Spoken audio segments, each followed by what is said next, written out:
Hello everyone, welcome back. Today we're taking a look at something very interesting. Yeah, from my camera, this might look like the regular old Beast Wars Transmetal Megatron, but in fact, this one is actually the Japanese exclusive variant, the Beast Wars Metals Megatron. What's the difference? Well, this one is nowhere near as brittle because it uses a reddish pink plastic rather than the fragile brown plastic. And also it says Destron instead of Megatron on the name spot. But other than that, it's the exact same figure. Similar to the Optimus Primal and Metals Convoy that I did a comparative video on, but I only have the Japanese version of this Megatron because it's the only one I wanted because I didn't want to risk messing with a Megatron that would easily break. But yeah, starting off, we're starting in beast mode because why not? You know, he's a T-Rex. Very cool looking one at that. No, he's got that open jaw screaming action. He's got little ball joints for the arms, but they don't do much, so it's more nubby. His legs are very hindered, and if his waist wasn't so loosey-goosey, it'd really just be a bend at the knees. But you can do that. Toe stuff is more for the transport mode. Then he's got 1, 2, 3, 4, 5, 6 segments to the tail, so you can get somewhat natural looking curves to the tail, but this thing looks like a robot. There's no denying that. Now before we go into his little transport mode, before we go into the main course, the robot mode, let's do a quick side-by-side comparison with the Beast Wars Metals Convoy, or Optimus Primal if you're an English-speaking boy like me. Now these two did actually come in a set, and that's the one I got. I don't have the box, but I do have the special instructions back at home. But I do have the figures, at least, so that's a plus. Now we're on to transport mode for Megatron, which is really easy.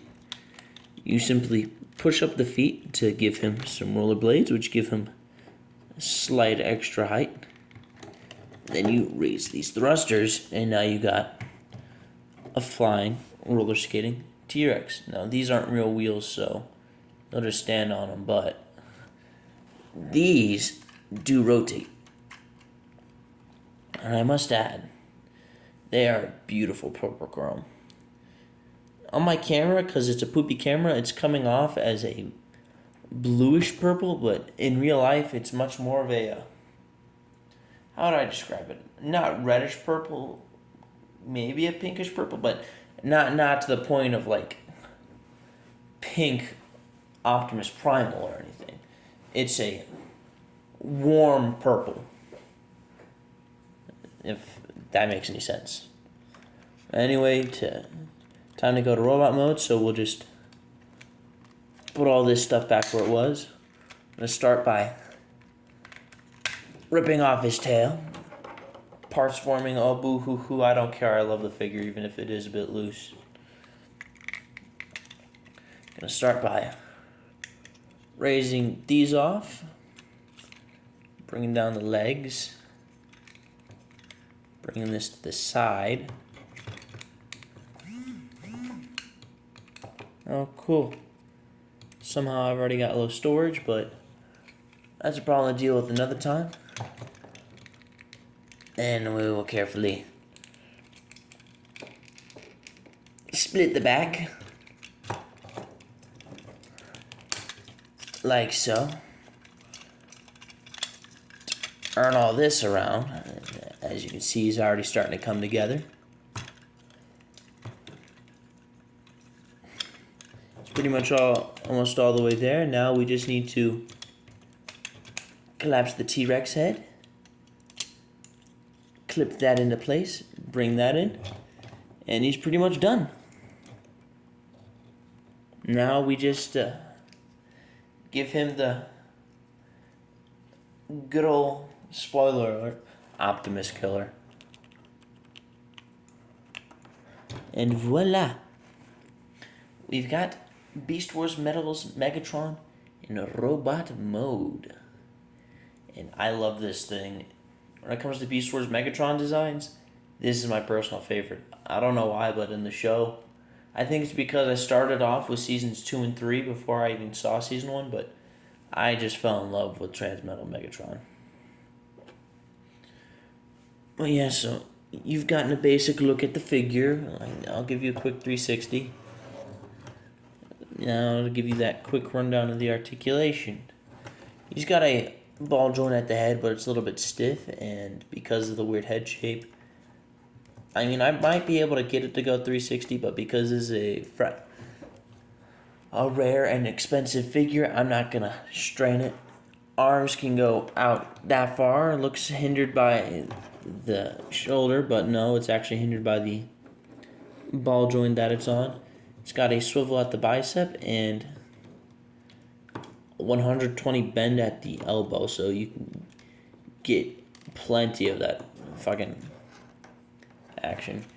He's actually restricted at the waist because the lower part of the waist connects to his back, so no waist stuff, but you do have this thing that you can rotate from side to side, so that tickles your fancy.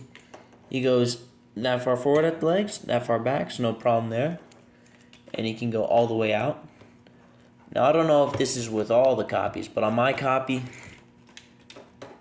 he's got a bit of a loose leg, and I don't know how to tighten that.